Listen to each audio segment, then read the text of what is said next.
ఒక కిరాణా దుకాణం సాధారణంగా చూస్తే అక్కడ బియ్యం, పప్పులు, నూనె, నిత్యావసర సరుకులు అమ్ముతారని అనుకుంటాం.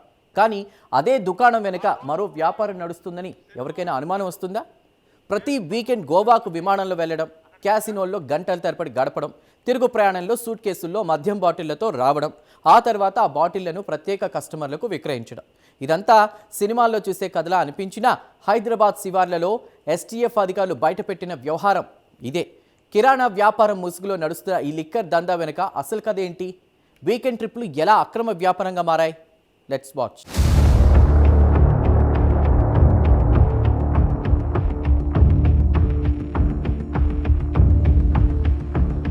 హైదరాబాద్ కు సమీపంలో ఇబ్రహీంపట్నం ప్రాంతానికి చెందిన ఇద్దరు వ్యక్తులు బయటకు చూస్తే సాధారణ వ్యాపారుడే.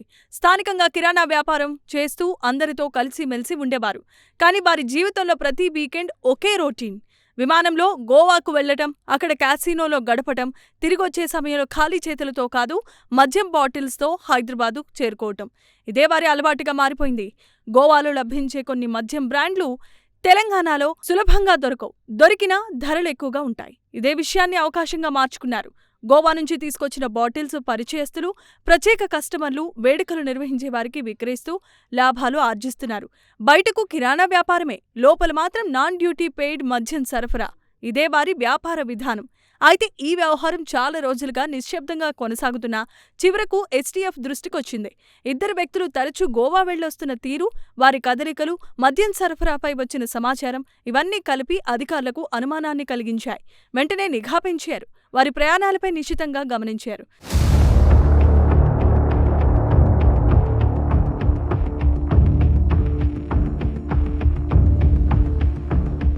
చివరకు పక్కా సమాచారం అందుకున్న ఎస్టీఎఫ్ ఏ అండ్ బి బృందాలు ఆపరేషన్కు సిద్ధమయ్యాయి. తెల్లవారుజామున శంషాబాద్ విమానాశ్రయ సమీపంలో పహాడీ షరీఫ్ ప్రాంతంలో వాహనాల తనిఖీలు ప్రారంభించారు. విమానాశ్రయం నుంచి బయటకొస్తున్న వాహనాలపై ప్రత్యేక దృష్టి పెట్టారు.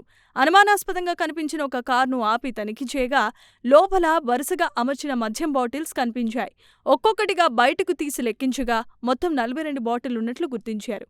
అక్కడితో తనిఖీలు ఆపలేదు. అదే నెట్వర్క్కు సంబంధించిన మరో వాహనాన్ని కూడా తనిఖీ చేశారు. అందులో మరో 56 మద్యం బాటిల్స్ లభించాయి. మొత్తం 98 మద్యం బాటిల్ను అధికారులు స్వాధీనం చేసుకున్నారు. వాటి విలువ సుమారు 2 లక్షలుంటుందని అంచనా.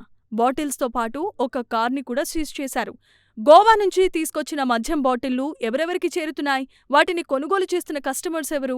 ఎంతకాలంగా ఈ దందా కొనసాగుతోంది? ఈ నెట్వర్క్పై ఇంకెవరైనా ఉన్నారా అనే కోణాల్లో కూడా అధికారులు దర్యాప్తు కొనసాగిస్తున్నారు. స్వాధీనం చేసుకున్న మద్యం వాహనాన్ని శంషాబాద్ ఎక్సైజ్ స్టేషన్కు పంపించారు.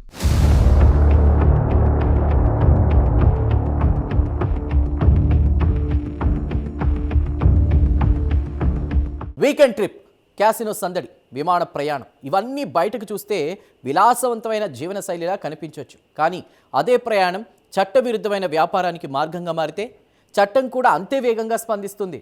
ఈ కేసు కూడా అదే విషయాన్ని గుర్తు చేస్తుంది. ఒక చిన్న అనుమానం, ఖచ్చితమైన నిఘా, సరైన సమయంలో నిర్వహించిన తనిఖీలు చివరకు 2 లక్షల విలువైన మద్యం బాటిళ్లను స్వాధీనం చేసుకునేలా చేశాయి. ఇప్పుడు ఈ వ్యవహారం వెనుక ఇంకెంత పెద్ద నెట్వర్క్ ఉంది? ఇంకా ఎవరెవరు ఇందులో భాగస్వాములయ్యారు అనే ప్రశ్నలకు సమాధానం అధికారుల దర్యాప్తులోనే తేలనుంది.